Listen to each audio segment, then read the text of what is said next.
The alarm screamed through the empty hallways of 7 outposts. Red lights flashed on every wall. Park dropped his coffee cup and ran toward his security station. His boots made loud sounds on the metal floor as he moved fast through the corridor. "All personnel evacuate immediately," the computer voice said. "Hostile ships approaching. Estimated arrival 40 minutes. Reached his station and looked at the screens. His heart sank. 12 ships were coming toward them. Pirates. The worst kind. They called themselves the Red Horizon, and they were famous for killing everyone they found. He grabbed his communication device. "Commander, this is. What are my orders?" Static, then a broken voice came through. "Evacuation ships. Already gone. Get to emergency pod." The signal died. Stood there for a moment. The evacuation ships had left. He looked at the time. The pirates would arrive in less than 40 minutes. He had to find an escape pod. He had to survive. He started running toward the pod bay on the lower level. The station was almost empty now. Most people had made it to the ships in time. The hallways that were usually full of traders, diplomats, and workers were now silent. Only the alarm continued its endless scream. As he passed the cargo section, he heard something, a small sound like crying. Stopped, he listened carefully. The sound came from behind a stack of metal containers. He should keep running, he knew this. Every second mattered, but he could not ignore that sound. He walked toward the containers slowly. "Hello," he called out. "Is someone there?" The crying stopped, then he saw her. A small girl was hiding in the narrow space between 2 large boxes. She was not human. Her skin was pale silver, almost like moonlight. Her hair was white as snow and fell past her shoulders. Her eyes were large and violet, filled with tears. She was shaking badly. Recognized her species immediately. One of the most advanced races in the galaxy. They were known for their intelligence, their cold logic, and their powerful government. What was a child doing here alone? He kneeled down slowly so he would not scare her more. "Hey there," he said softly. "My name is, what is your name?" The girl looked at him with wide eyes. She did not answer. "It is okay," said. "I am not going to hurt you, but we need to leave this place. Bad people are coming." "My mother," the girl whispered. Her voice was small and thin. "She told me to wait. She said she would come back." Felt his chest tighten. He understood now. The diplomatic convoy. There had been important officials visiting the station this week. When the alarm sounded, they must have rushed to evacuate. Somehow, this child got separated from them. He checked his communication device again. Still no signal. The pirates were jamming everything. "What is your name?" he asked again, keeping his voice gentle. The girl said, "That is a beautiful name. Listen to me carefully. Your mother's ship had to leave because of the danger, but she will come back for you, I promise. Right now, I need to keep you safe until she returns. Can you trust me?" Looked at him for a long moment. Were not trusting by nature. They believed in logic, not faith. But she was just a child, alone and terrified. She nodded slowly. Reached out his hand. "Come with me." Her small silver hand touched his. It was cold, much colder than human skin. He helped her out from behind the containers and lifted her up. She weighed almost nothing. They moved toward the escape pod bay, walked as fast as he could while carrying her. 15 minutes left. They could make it. But when they reached the bay, his hope died. The pods were gone, all of them. Every single escape pod had been launched during the evacuation. The bay was empty except for broken equipment and scattered tools. "No," whispered. Looked at the empty spaces where the pods should be. "We cannot leave." Did not answer. He was thinking fast. They could not escape the station. The pirates would arrive soon. They would search every room, every corner. They would find them. Unless they hid somewhere, the pirates would not look. He knew this station well. He had worked here for 6 years. He knew every hallway, every room, every forgotten corner. The maintenance tunnels. the old sections that nobody used anymore, places that did not even appear on the standard maps. "Change of plan," he said. "We are going to play a game, a hiding game. We need to hide so well that nobody can find us. Can you do that?" Looked confused. "A game?" "Yes, and I am very good at this game. I will teach you." He turned away from the empty pod bay and started walking in the opposite direction. The maintenance section was on the other side of the station. They had maybe 12 minutes before the pirates arrived. As they moved through the dark hallways, held onto his neck tightly, her body was still shaking. He could feel her fear. He said quietly, "Everything will be okay. I am going to protect you." "You promise?" she asked. Thought about his situation. He was one man with no weapon, trapped on a station with a child, and 12 pirate ships were about to arrive. The logical answer was that he could not promise anything. But logic did not matter right now. This child needed hope. She needed to believe that someone would keep her safe. "I promise," he said. They reached the entrance to the maintenance tunnels just as the first pirate ship connected to the station, heard the loud sound of metal hitting metal somewhere above them. They were here. He opened the old door and stepped into darkness. The tunnels smelled like dust and old metal. Nobody had been here in years. Good. That meant nobody would think to look here. He closed the door behind them and sealed it shut. Then he started walking deeper into the tunnels, away from the light, away from the danger. Buried her face against his shoulder. Her small body was still cold, still trembling. "I have you," whispered. "I have you." Above them, heavy boots began marching through the station. The pirates had arrived. The hunt was beginning. But Park had made a decision. No matter what happened, no matter how many enemies came, he would not let them take this child. He would protect her with everything he had. He did not know that this decision would change his life forever. He did not know that somewhere in space, a mother was screaming for her daughter. He did not know that the small girl in his arms would become the most important person in his world. All he knew was that he had made a promise, and he intended to keep it. The maintenance tunnels stretched endlessly into darkness, walked slowly, carefully, holding against his chest. He could not use a light. Any glow might attract attention through the ventilation shafts that connected to the main station. Behind them he could hear the distant sounds of the pirates, shouting, crashing. They were tearing the station apart, looking for anything valuable, looking for anyone they could capture. Was breathing fast against his neck. Her small hands gripped his uniform tightly, and then noticed something strange. She was glowing. A soft violet light was coming from her skin. It started at her hands and spread slowly up her arms, across her face.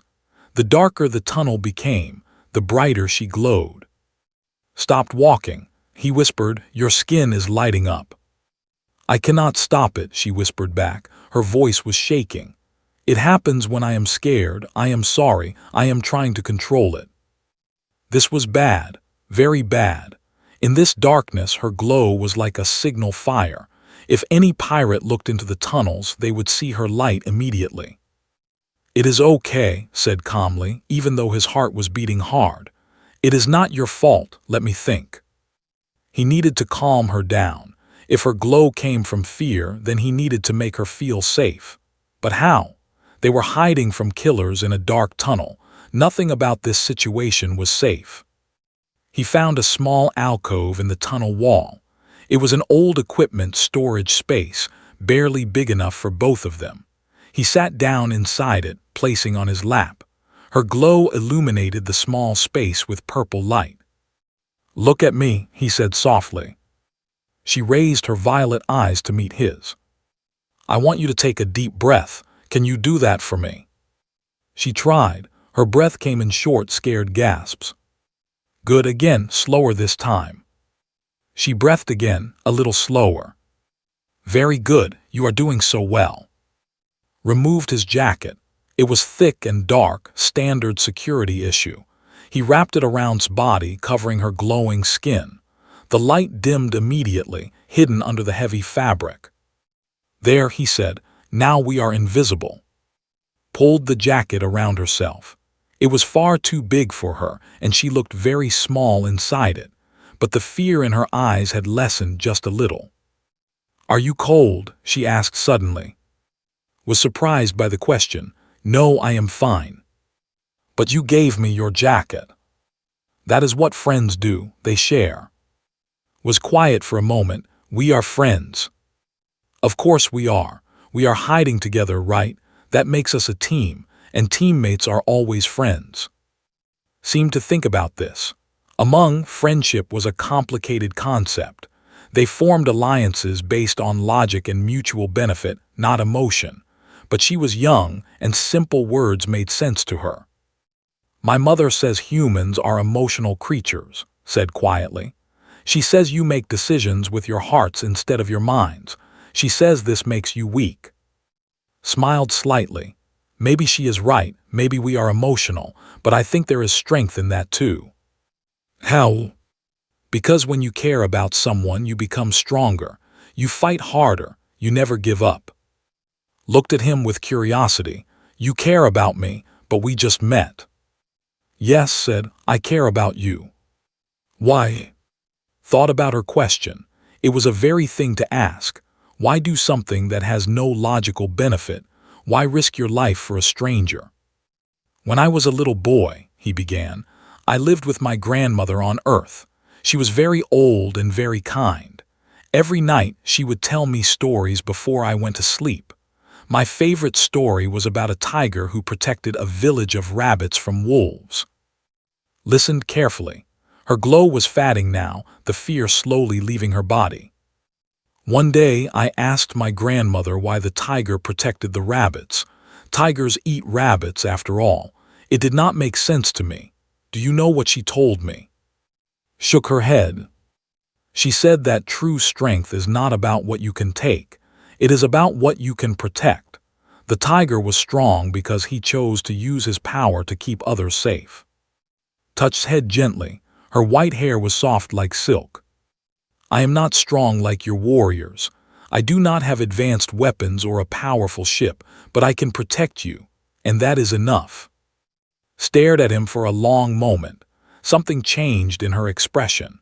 The tension in her body began to release.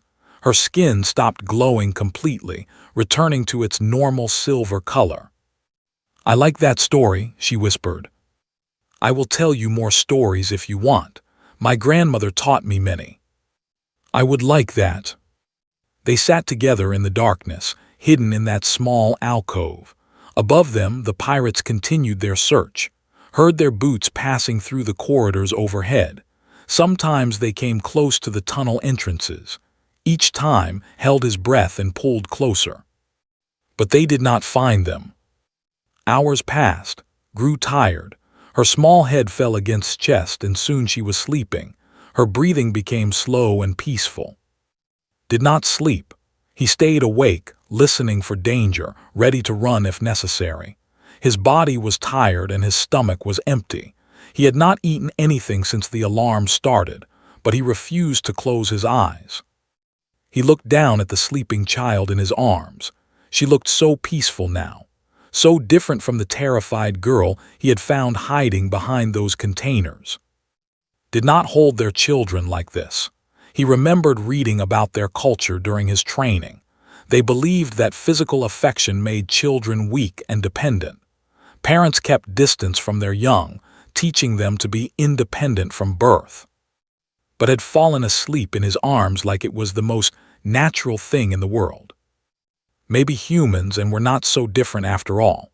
Maybe every child, no matter their species, needed warmth and safety and love. The first night passed slowly.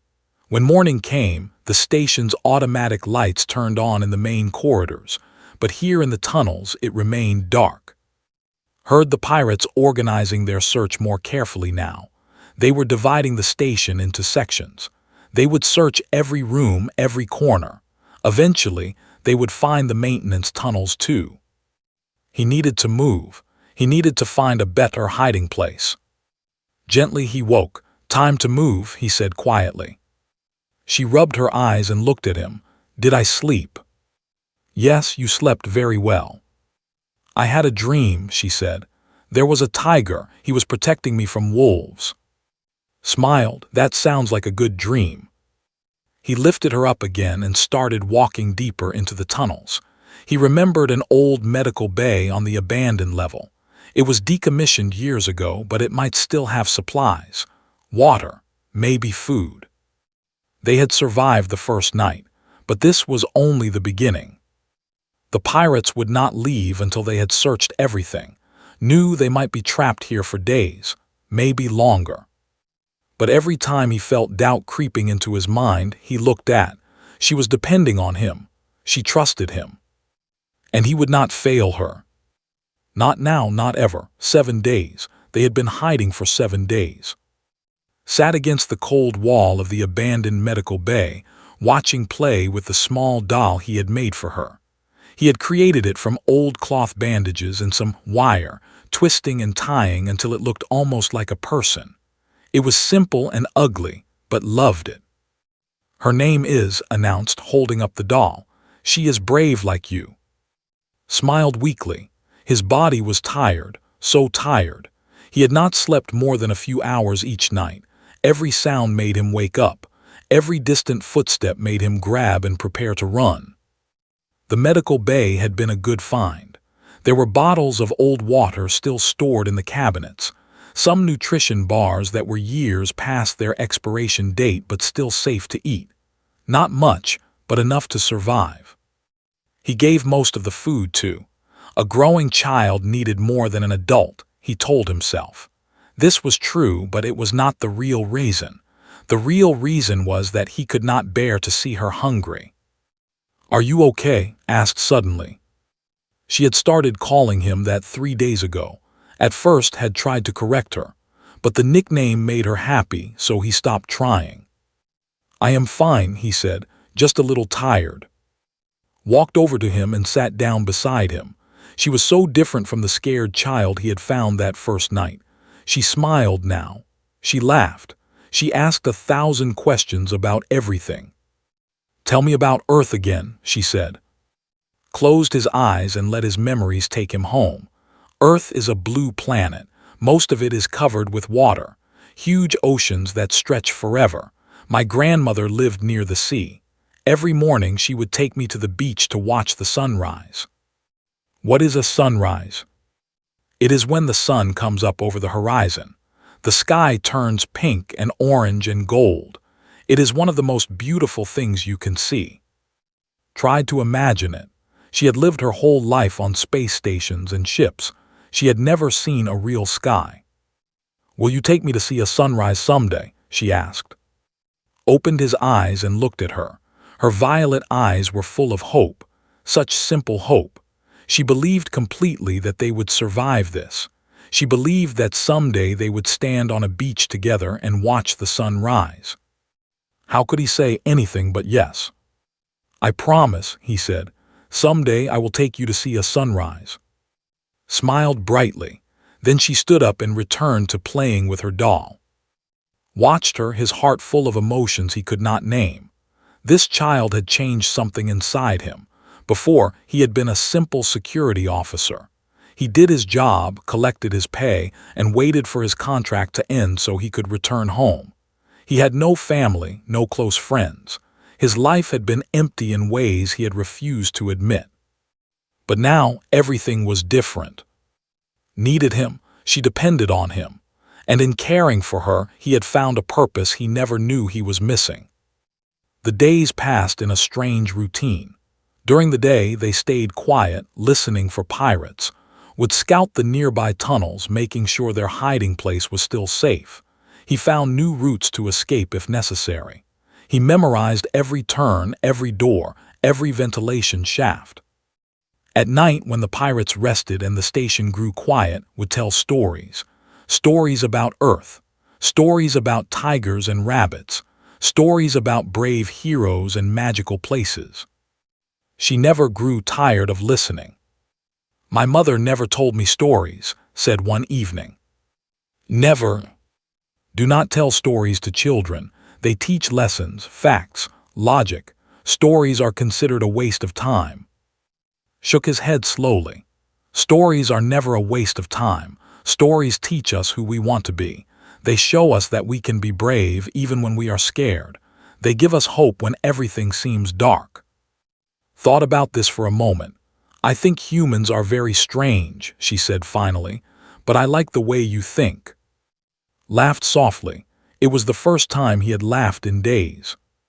Your mother loves you very much, he said. I am sure of it. She is probably looking for you right now. She will come back for you. His expression became complicated. Do not love the way humans do. My mother cares about my survival. She wants me to grow strong and continue our family line. But she has never held me like you hold me. She has never told me stories or made me dolls. She looked down at her hands. I used to think that was normal, she continued. I thought all mothers were like her, cold and distant.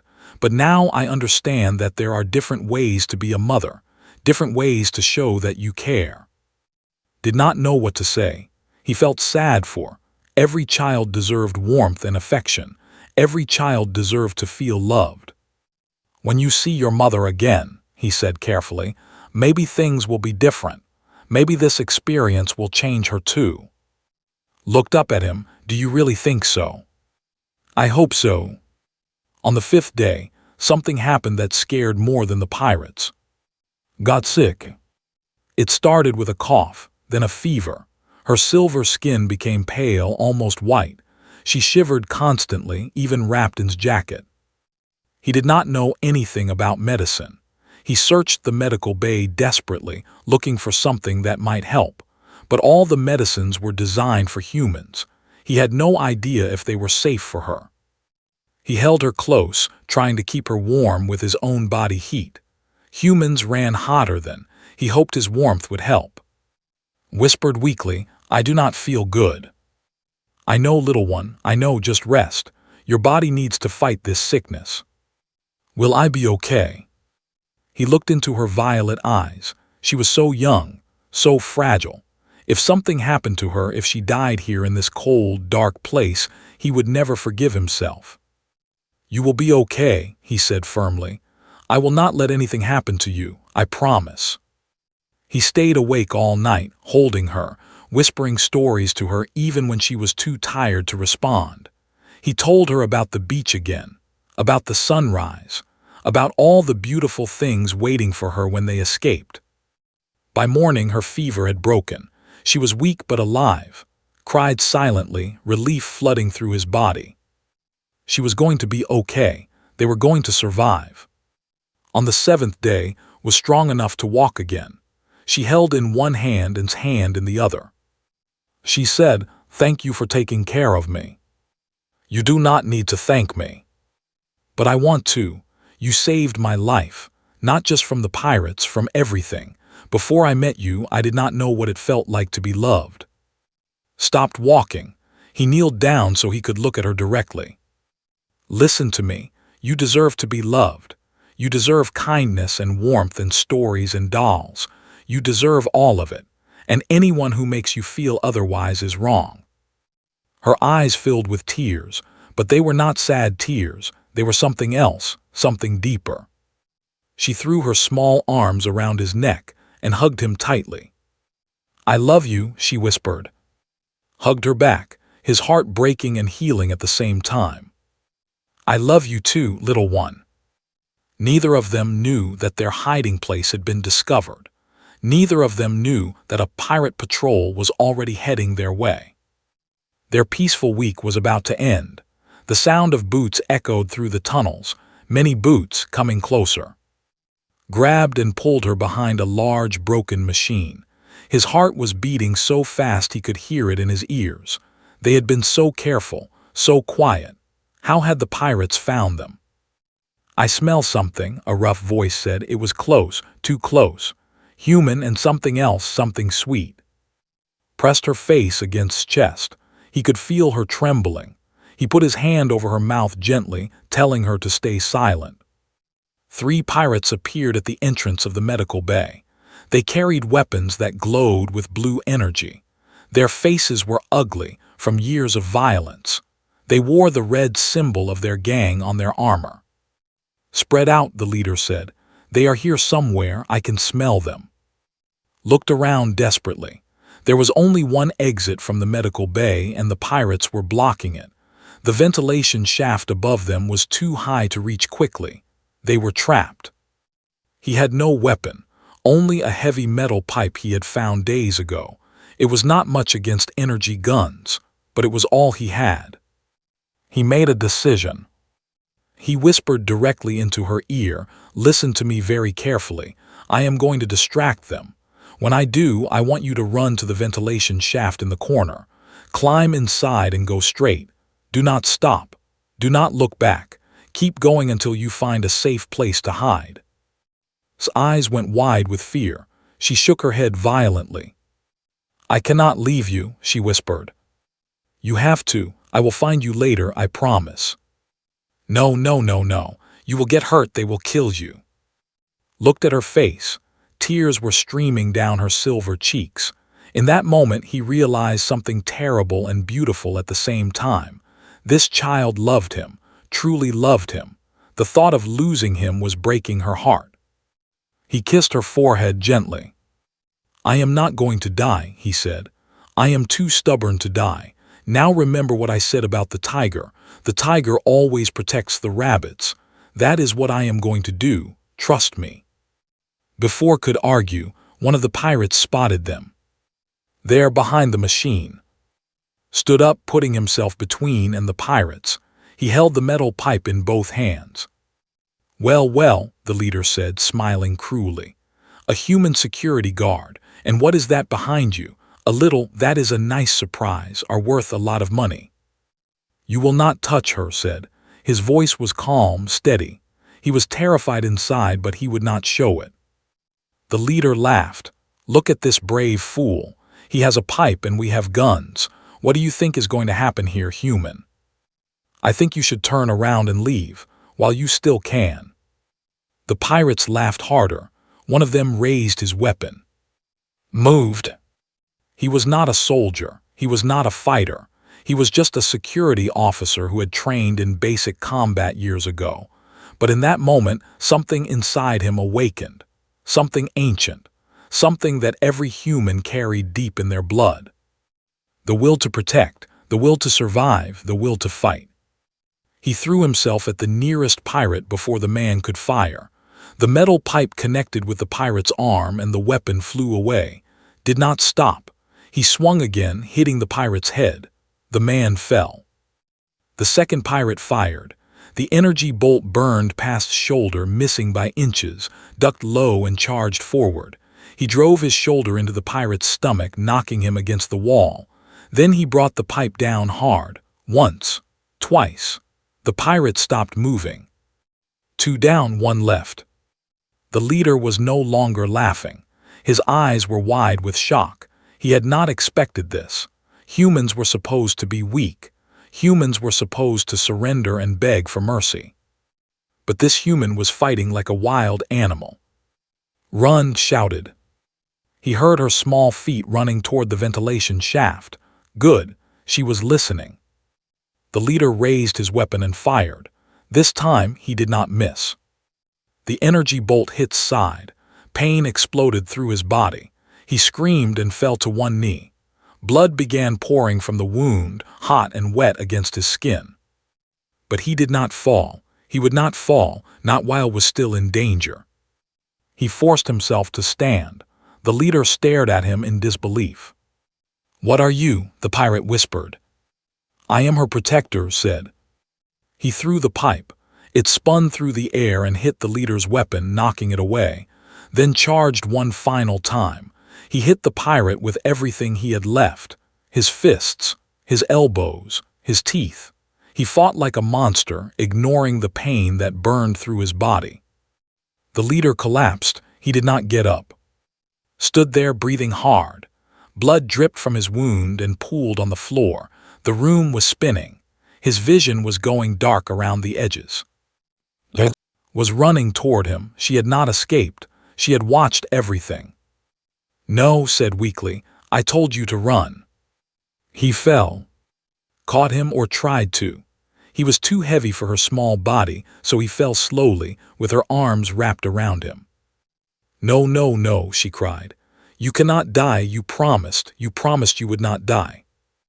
Looked up at her face. She was glowing again, not just a little. Her entire body was shining with brilliant violet light, but it was not fear this time. It was something else, something powerful. He whispered, "You are so bright. Please do not leave me," she begged. "Please, I need you, I love you, please stay." Something was happening to her. The light from her body was flowing into him. He could feel it, warm and strange, moving through his blood. The pain in his side began to fade, not completely, but enough that he could think again. His eyes were closed. Tears fell from them like silver rain.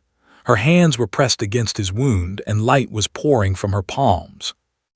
This was not normal. This was not anything he had read about. When she finally stopped glowing, she collapsed on top of him, completely exhausted. The wound in his side was still there, still bleeding, but slower now. The worst of the damage had somehow been healed. He said, holding her gently, "What did you do?" She did not answer. She was unconscious, drained by whatever power she had used. Forced himself to move. He tore a piece of cloth from his shirt and pressed it against his wound. Then he lifted in his arms and stood up. His legs shook. His body screamed with pain, but he stood. More pirates would come. They would find their dead friends and search for who killed them. He needed to move now. He carried deeper into the tunnels, leaving a trail of blood behind him. He walked until he could not walk anymore. Then he found a small room, barely more than a closet, and crawled inside. He lay there, holding against his chest, feeling her small heart beat against his. She had saved him. This little girl who he had sworn to protect had saved his life instead. Something ancient within biology awakened. The text spoke of it only in legends.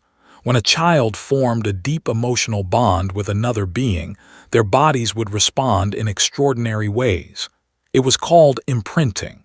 They had suppressed this ability for thousands of years, believing it made them weak. But had imprinted on.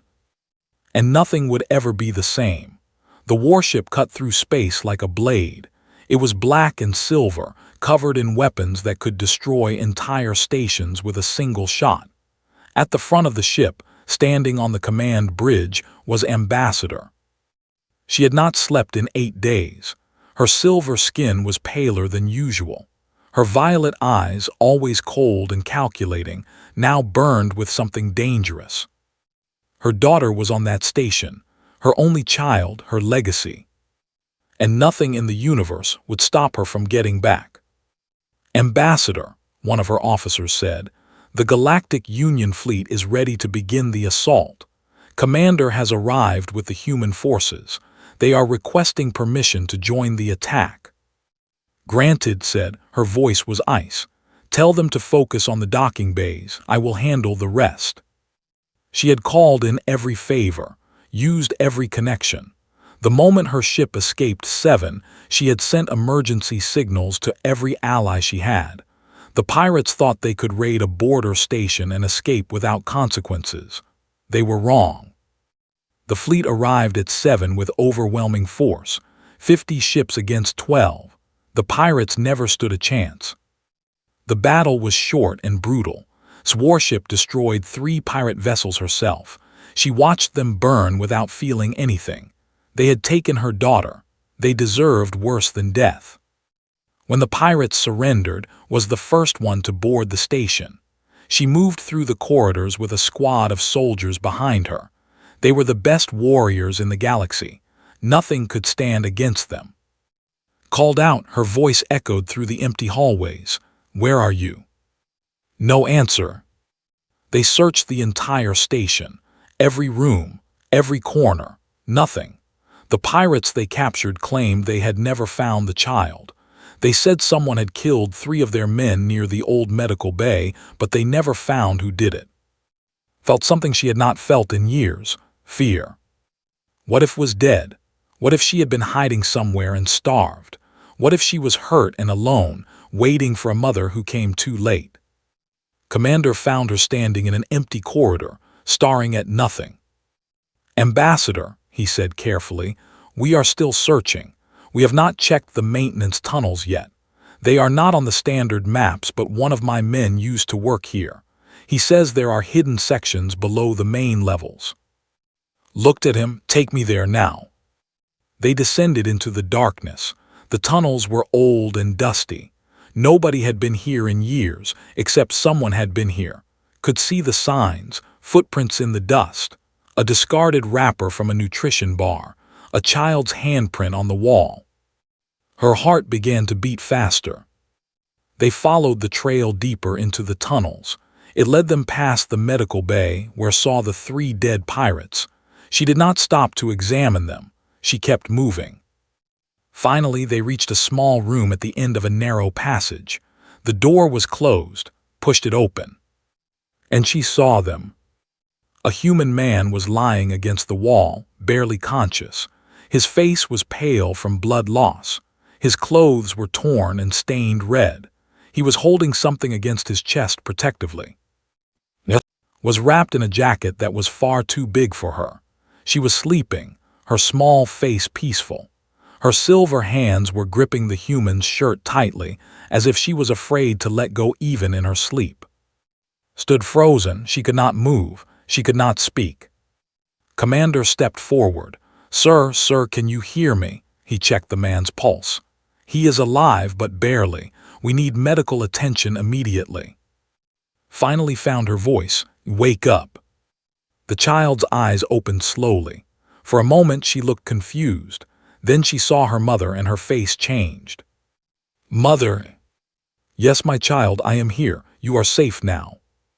Sat up slowly. She looked at her mother, then down at, then back at her mother. Instead of running into his arms like a normal child would, she stayed exactly where she was. "This is," said. "He saved me. He protected me from the pirates. He got hurt because of me. You have to help him." Looked at the human more carefully. He was awake now, barely. His eyes focused on her with difficulty. "Are you her mother?" he asked. His voice was weak, almost a whisper. "I am ambassador of the High Council. You have my daughter." "Good," said he, smiled weakly. "I kept my promise, told her you would come." His eyes closed and he passed out. The soldiers moved quickly. They brought a medical stretcher and lifted carefully, watched as they carried him away. Then she looked at. "Come, child, we are leaving this place." Stood up, but she did not move toward her mother. She moved toward the door where it had been taken.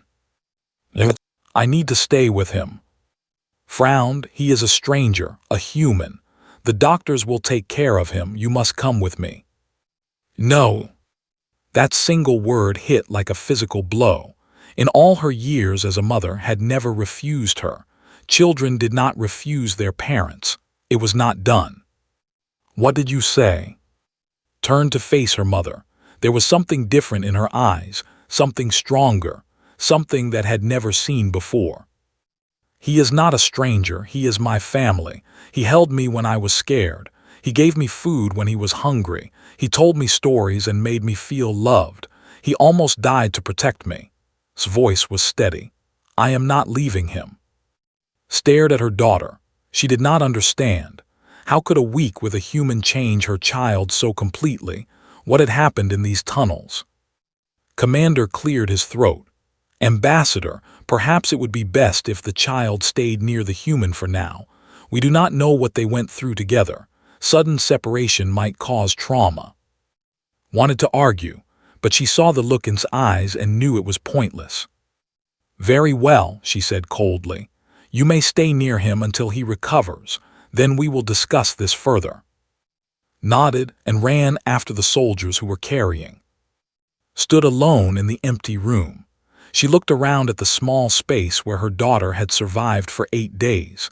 She saw the cloth doll lying on the floor. She picked it up and examined it. It was poorly made, clearly handcrafted from old bandages. But it was made with care, made with love. held the doll in her hands for a long time. She thought about the human who had risked everything to protect a child who was not his own.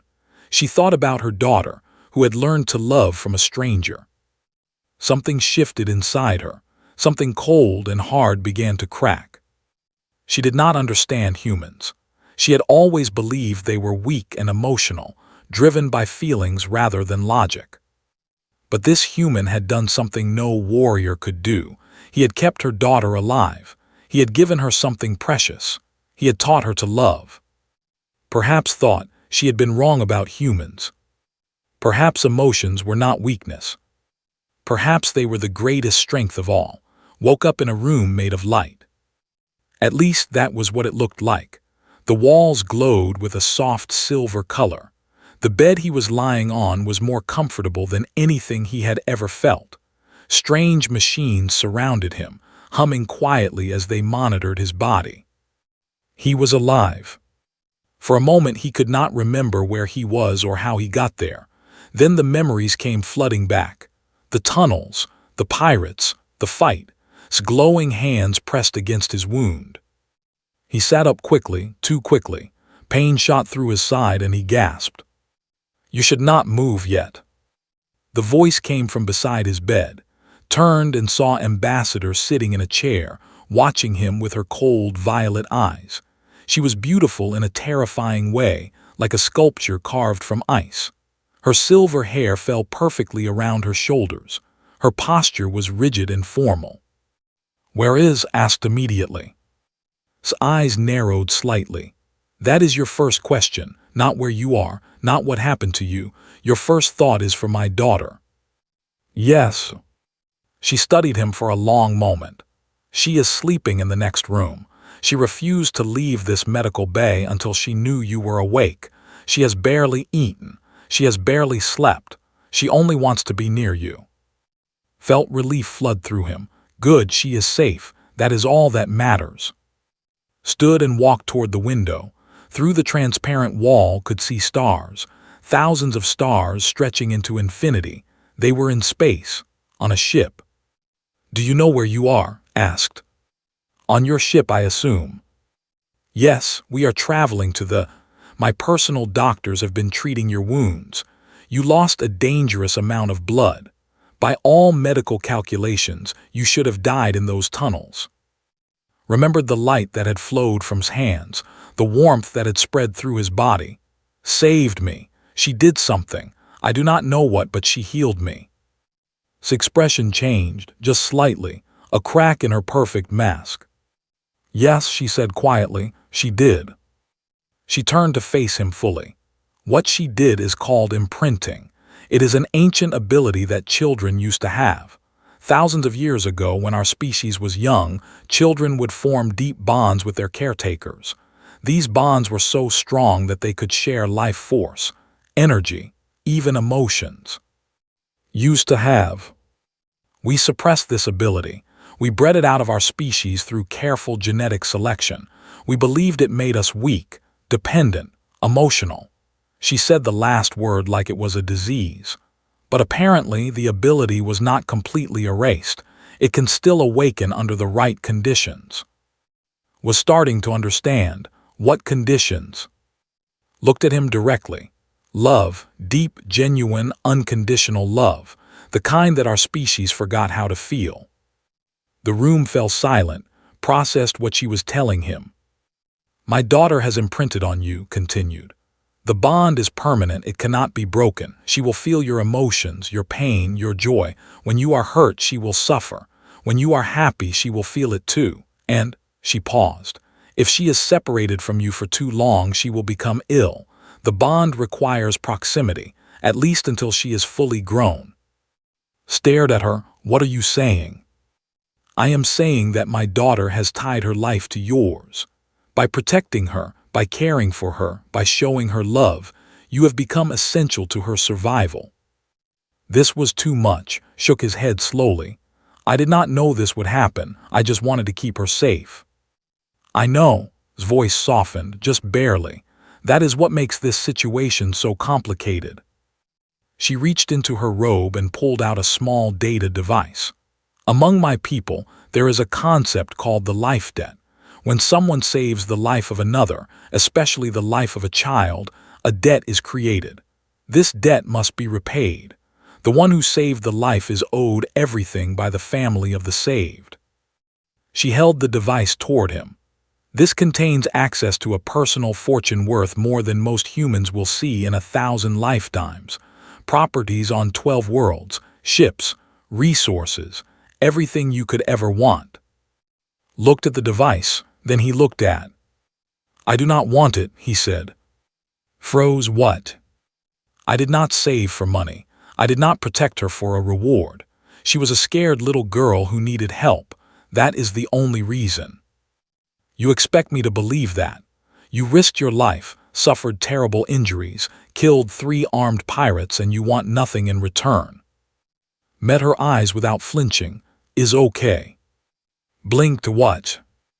Is she okay? Is she healthy? Is she happy? She is, yes, she is well. Then I already have everything I want. The data device lowered slowly, stared at like she was looking at an alien, which, from her perspective, she was. You are a very strange human, she said finally. I have been told that before.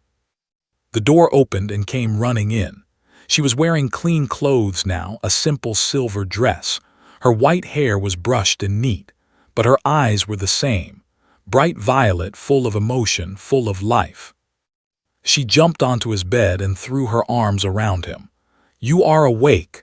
The doctor said you might sleep for days, but I knew you would wake up soon. I could feel it. Hugged her back, ignoring the pain in his side. Hey, little one, I heard you have not been eating properly. That is not good. I was not hungry. I was too worried about you. Well, I am fine now, so you need to eat, okay? Promise me. Pulled back and looked at him seriously. Only if you promise to never get hurt like that again. I promise to try. She smiled, that bright, beautiful smile that had grown to love during their week in the tunnels. Watched this exchange in silence. She watched how naturally her daughter fit into this human's arms. She watched how his face glowed with happiness, brighter than any bioluminescence. She remembered the words from the report, the cloth doll named, the stories about tigers and rabbits, the nights spent hiding in darkness, where a human security officer became more of a parent than had ever been. Something inside her chest felt tight. It was an unfamiliar sensation, uncomfortable. She did not like it. But she could not deny what she was seeing. Her daughter was happy, truly, genuinely happy, and it was because of this human. I said. He looked up at her, remained in his arms, her head resting against his shoulder. We have much to discuss. The situation is complex. There are political implications, cultural barriers, practical concerns. She paused. But those can wait. For now, rest, recover. My daughter clearly needs you to be well. She turned to leave. Ambassador called. She stopped. Thank you for bringing home, for saving us. Did not turn around. You saved her first. I merely finished what you started. She walked out of the room, leaving and alone. Snuggled closer to him. Mother is being weird, she said. How so? She has not yelled at me for being disobedient. She has not lectured me about proper behavior. She just watches me, like she is trying to understand something. Stroked her hair gently. Maybe she is learning something new. What could she learn from watching us? The same thing you learned in those tunnels. That love is not weakness. That caring for others makes you stronger, not weaker. That family is not just about blood. It is about the people who hold you when you are scared. Thought about this, then she nodded. I hope she learns it. I think she would be happier if she did. Outside the medical bay, standing in the corridor, pressed her hand against her chest. That tight feeling was still there, growing stronger. She had spent her entire life believing in logic and control. She had raised her daughter with distance and discipline.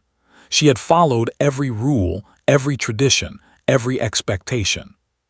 And a human with a metal pipe had done more for her daughter in 1 week than she had done in 6 years. For the first time in her life, Ambassador of the High Council felt something she could not explain. She felt ashamed. And underneath the shame, something else was beginning to grow. There was nothing like Earth. The sky was purple, painted with 3 moons that hung low on the horizon. The cities were made of crystal and light, towers that stretched toward the heavens like frozen waterfalls. Everything was beautiful and perfect and cold. Stood at the window of his guest quarters looking out at this alien world. He had been here for 2 weeks now. His wounds had healed completely, thanks to medicine, but he still did not understand why he was here. Ambassador had been vague about her plans. She said there were matters to discuss, political things, important things. She asked him to wait, and so he waited. Visited him every day. They would walk through the gardens together, and she would show him the flowers that sang when touched.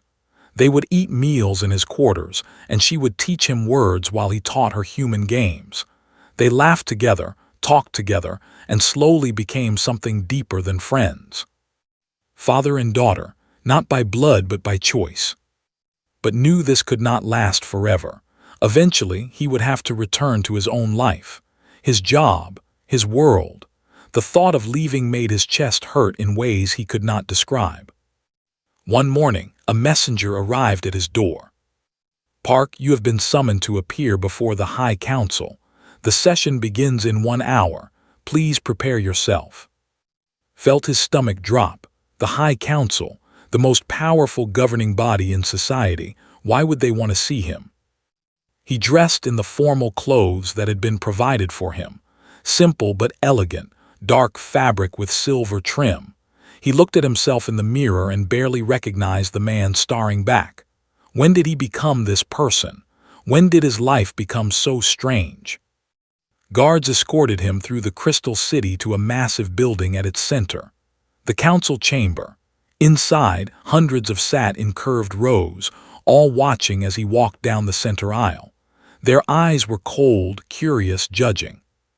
At the front of the chamber, on a raised platform, sat the 12 members of the High Council. They wore robes of deep purple, and their faces showed no emotion. And standing before them, dressed in ceremonial white, was Ambassador. She looked different today. Her usual coldness was gone, replaced by something could not read. Her eyes met his as he approached, and she gave him the smallest nod. Park of Earth, one of the council members spoke. His voice echoed through the silent chamber. You have been brought here to address matters of great importance. Do you understand? I understand that I was summoned. I do not understand why. A murmur went through the crowd. Humans were not supposed to speak so directly to the council. The council member continued. You saved the life of daughter of Ambassador, heir to one of our most powerful families. You protected her for 8 days against impossible odds. You killed enemies with nothing but a metal pipe in your bare hands. You nearly died in her defense. That is correct. And when offered payment for your actions, you refused. When offered wealth beyond imagination, you asked only if the child was well. Also correct. The council members looked at each other. They seemed confused by him. Furthermore, the child has imprinted on you, an ancient bond that ties her life to yours, a bond that has not been seen in our species for over 1,000 years. Nodded, he knew all of this. The council has discussed this situation at length. There are those who believe you should be sent back to human space immediately. There are those who believe you should be imprisoned for contaminating our bloodline with emotional bonds. There are many opinions, and none of them agree. Felt anger rising in his chest, imprisoned for saving a child. But before he could speak, stepped forward. Honored council, she said, her voice clear and strong, I wish to address this matter. The council members nodded. Speak, Ambassador. Turned to face the assembly. Hundreds stared at her, waiting. I have served this council faithfully for 20 years. I have followed every law, every tradition, every expectation placed upon me. I raised my daughter as our customs demanded, with distance and discipline, preparing her to be a proper. She paused. The chamber was completely silent. And in doing so, I failed her. Gasps echoed through the crowd. Admitting failure in public, it was unheard of. My daughter was alone on that station, terrified and abandoned, and I was not there. I could not protect her, but this human did. She gestured toward. He had no obligation to help her. He could have found an escape pod and saved himself. Instead, he chose to stay. He chose to fight. He chose to bleed. Her voice grew stronger. He showed my daughter what I could not. He showed her warmth. He showed her love. He showed her that she was worth protecting, worth caring for, worth dying for. These are not weaknesses. These are the greatest strengths a person can have. She walked toward and stood beside him. Our ancestors suppressed the imprinting ability because they feared it. They believed emotions made us weak. But look at this human. He is smaller than us, weaker than us. He does not have our technology or and yet he defeated 3 armed warriors with nothing but his will to protect my child. She looked directly at the council. Emotion did not make him weak, it made him unstoppable. The chamber erupted in whispers. The council members conferred with each other urgently. Finally, the head of the council raised his hand for silence. What is your proposal, Ambassador? How do you suggest we resolve this situation? Took a deep breath. Then she spoke words that had not been spoken in the council chamber for over 1,000 years. I invoke the ancient right of claiming. I claim this human Park as my bonded partner. The chamber exploded. Shouted in shock and outrage. Council members rose from their seats. The noise was deafening. Stood frozen. He was not sure he had heard correctly. Bonded partner, that meant. Was asking him to be her husband. The head of the council slammed his staff against the floor repeatedly until order was restored. Ambassador, do you understand what you are saying?